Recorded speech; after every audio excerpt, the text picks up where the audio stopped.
Hello friends, welcome back to Prakashan classes. Let us start. आज हम लोग का टॉपिक है अकाउंटिंग इक्वेशन। अकाउंटिंग इक्वेशन क्या होता है? We all need to know what is accounting equation. So let us start with the topic.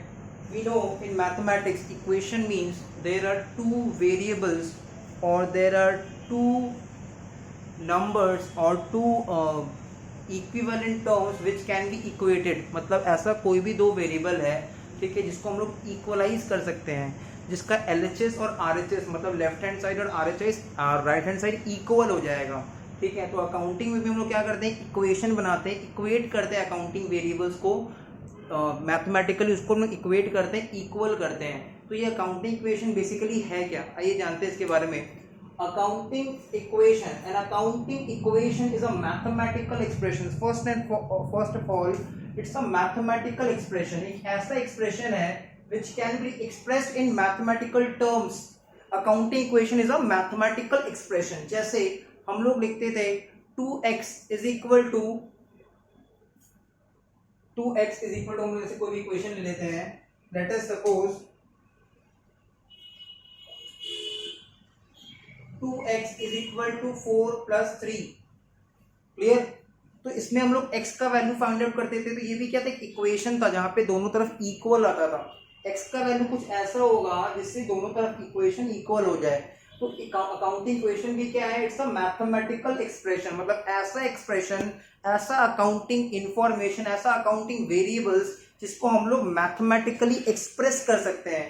Clear? Mathematical expression which shows that मतलब proves that, which shows that the assets of a firm are equal to, जो asset होता है business का जो asset होता है, इससे पिछली क्लास में भी हमने एसेट के बारे में एक्सप्लेन कर रखा है।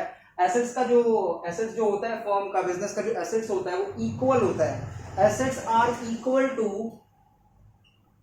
The sum of the liabilities मतलब लाइबिलिटीज का sum total. We all know liabilities basically बहुत तरह का होता है।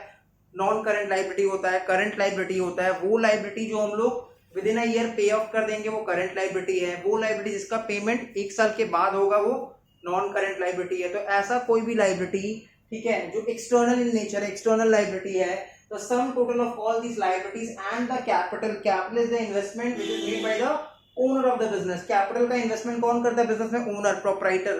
तो capital contributed by the owner. मतलब बेसिकली अगर हम लोग बात करें इसमें क्या देख पा रहे हैं, an accounting equation is a mathematical expression. It's a mathematical expression, clear, which shows that the assets of a firm are equal. जो assets है वो equal है, किसके equal है? sum of liabilities का मतलब क्या होता है? liabilities का sum total। यहाँ पे बेसिकली जो भी liability का बात किया जा रहा है वो external liability का बात किया जा रहा है। external liabilities and the capital contributed by the owner। तो इसको हम लोग सिंबॉलिकली कैसे लिखते हैं? assets is equal to liabilities plus capital। Clear? इस तरह से हम लोग इसको प्रेजेंट करते हैं, assets is equal to liabilities plus capital.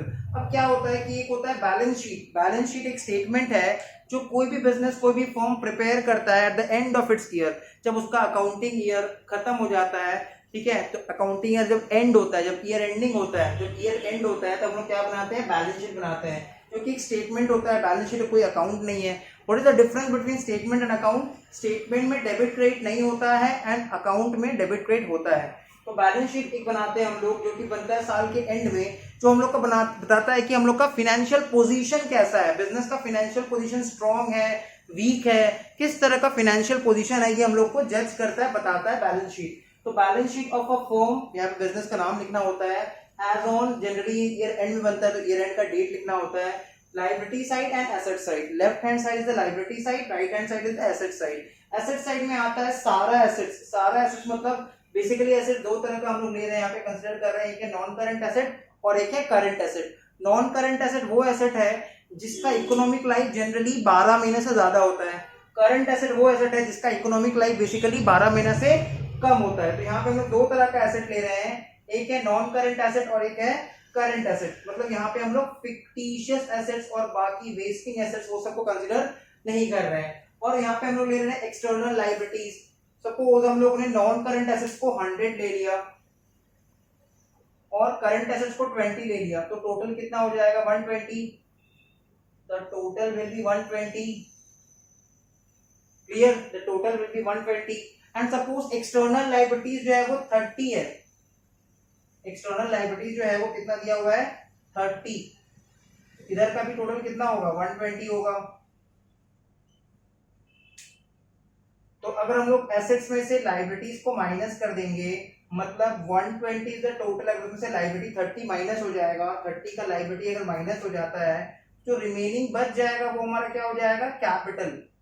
Remaining जो बच जाएगा वो हम लोग का बिजनेस का क्या हो जाएगा कैपिटल। इसका मतलब एसेट हो गया एप्लीकेशन ऑफ फंड, जहां पे पैसा को हम लोग यूज करते हैं।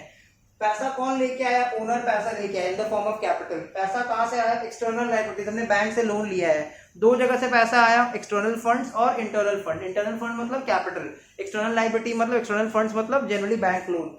तो लायबिलिटी साइड से पैसा आया, ये पैसा हमने कहाँ यूज किया, अप्लाई किया है एसेट्स परचेज करने में, नॉन करंट एसेट्स परचेज किया, करंट एसेट्स परचेज किया। तो बैलेंस शीट में बेसिकली हम लोग को देखा जाता है कि सोर्स ऑफ फंड क्या है, liability side. Application of fund का कहाँ पे हो रहा है, अप्लाई कहाँ पे कर रहे हैं, यूज उसको यूज कहाँ पे कर रहे हैं, एसेट्स खरीदने में। क्लियर। तो this was basically all about accounting equation. Hopefully आप लोगों को वीडियो समझ में आया होगा। क्लियर। तो यहाँ तक का फोटो ले लेना या फिर स्क्रीनशॉट ले लेना, जैसा भी आपको ठीक लगे जो भी ले लेना, और नोट्स यहाँ पे बना लेना अपना कॉपी में, अच्छे तरह से नोट्स मेंटेन करना ताकि एग्जाम टाइम में आपको हेल्प रहे। चलिए मिलते हैं आपसे नेक्स्ट वीडियो में, बाय।